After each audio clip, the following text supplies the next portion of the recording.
லெவலாச்சே. 10 மிளகா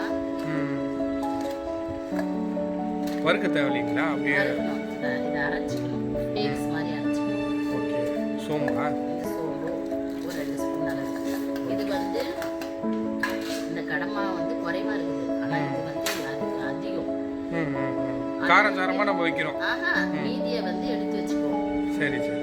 இதுக்கு தேவைக்கு போட்டுட்டு மீதி எடுத்து வச்சுக்குவோம். வந்து இதை அரைச்சி வச்சுக்கிறோம். மற்ற பொருள் எல்லாம் இங்கே இருக்கு, போடும்போது நான் சொல்கிறேன். இது வந்து அந்த சில்லி ஃப்ளேக்ஸ், சோம்பும் மிளகாவும் அரைச்ச பேஸ்ட்.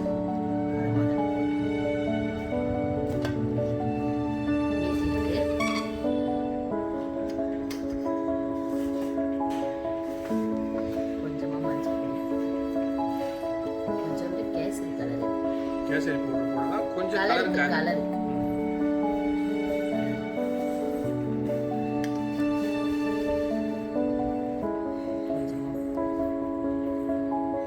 வந்து சிக்கன் 65 மசாலா பவுடர். எல்லாத்துக்குமே நல்லா இருக்கும். இல்லை தேவைக்கு தான்.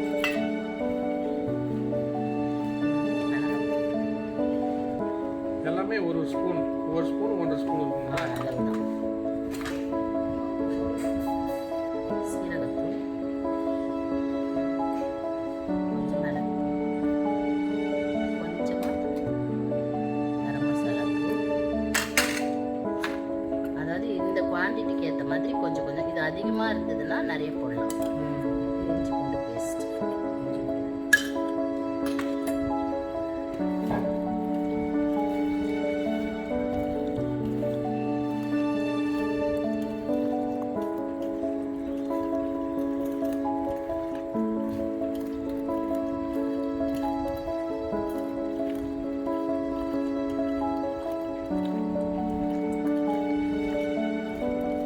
பார்க்கறதுக்கு தான் இப்படி தெரியும், ஆனால் இதில் வந்து காரம் இருக்கும்.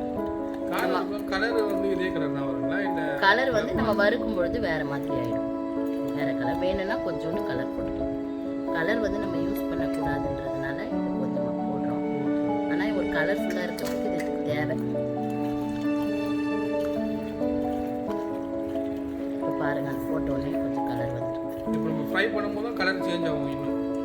கலர் வரும். இதில் வந்து இது பார்த்தீங்கன்னா இது வந்து நம்ம சாப்பிடும்போது கடிப்படும், ஆனால் நல்லா இருக்கும். அது ஒரு டேஸ்ட். காஞ்ச மிளகாய் ஃப்ளேக்ஸ், இது வந்து கார்ன்ஃப்ளவர் மாவு.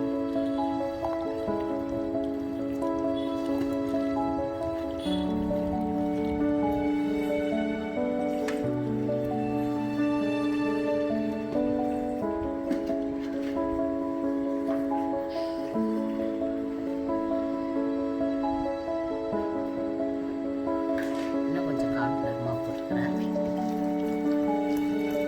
கார்ன்ஃப்ளவர் மாவும் போடலாம், பிரெட் தூளும் போடலாம். அதெல்லாம் போடக்கூடாதுங்களா? இது கண்டிப்பாக ஒரு அரை மணி நேரம் ஊறணும். ஊறினாதான் அது நல்லா இருக்கும். இது வந்து இந்த மாதிரி வெட்டியிருக்கிறாங்க, அவங்க கடையில் அந்த மாதிரி வெட்டிட்டாங்க. இப்போ நாங்கள் வெட்டினோம்னா அப்படியே ரிங்கு போல் இதை வெட்டிட்டு பார்க்கறதுக்கும் கொஞ்சம் நல்லா இருக்கும். அப்படி போட்டால் தான் அது அழகாக இருக்கும். இப்படி போட்டால் இப்படி பிரிஞ்ச மாதிரியே வரும், பக்கோடா மாதிரி வராது. இந்த மாதிரி நம்ம ரவுண்டாக போடும்போது அது ரொம்ப அழகாக இருக்கும். அது இன்னொரு சமயம் போட்டு அது மாதிரி நீங்கள் வீட்டில் ட்ரை பண்ணி பாருங்கள்.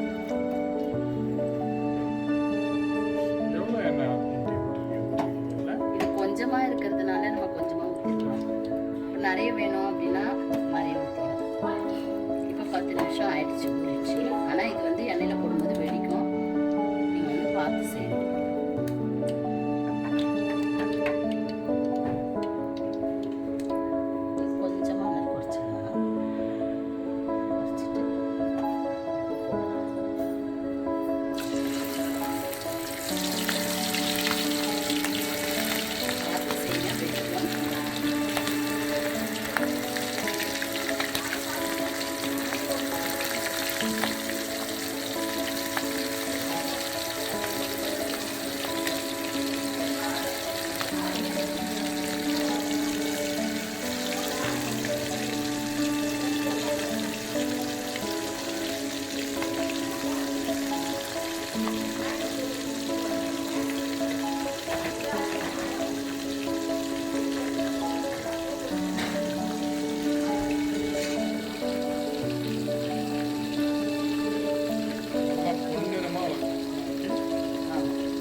நல்லா பாருங்க பொன்னரமாக வரும் வெந்து வறுத்துட்டு கொஞ்சம் அனல் குறைச்சி நம்ம வச்சோம்னா தான் அது நல்லா வெந்துடும்.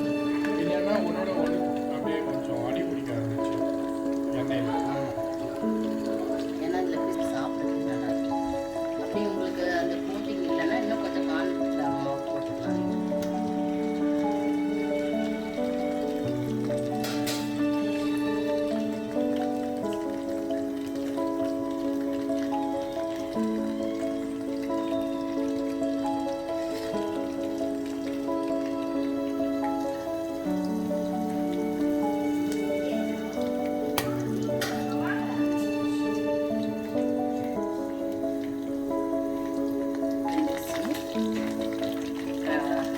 கடமானம் இருந்துச்சு, அது நல்லா கிறிஸ்பியாகவும் வறுபட்டாச்சு. எண்ணெயை மட்டும் லைட்டாக கொஞ்சம் வடி கட்டிட்டு அப்படியே குழந்தைங்களுக்கா அப்படியே மறி மறி சாப்பிடுங்க. சும்மா ஸ்நாக்ஸ் போல கூட இதை சாப்பிடுவோம்.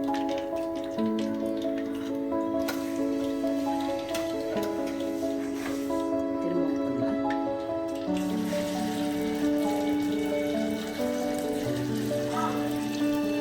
சிம்மில் வச்சுட்டு போட்டோம்னா நல்லா வேகவும் செய்யும்.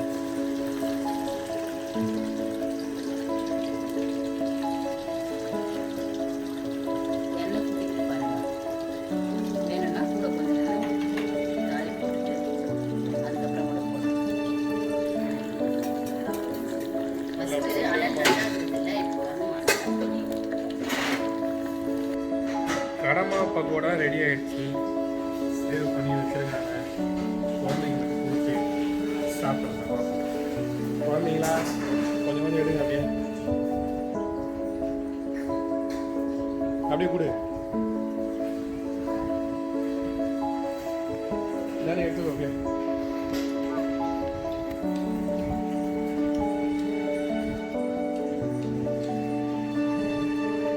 ரெடி ஆயிடுச்சு. சாப்பிட்டு பாருங்க. டேஸ்ட் வீட்டில் செஞ்சு பாருங்க. கண்டிப்பாக உங்கள்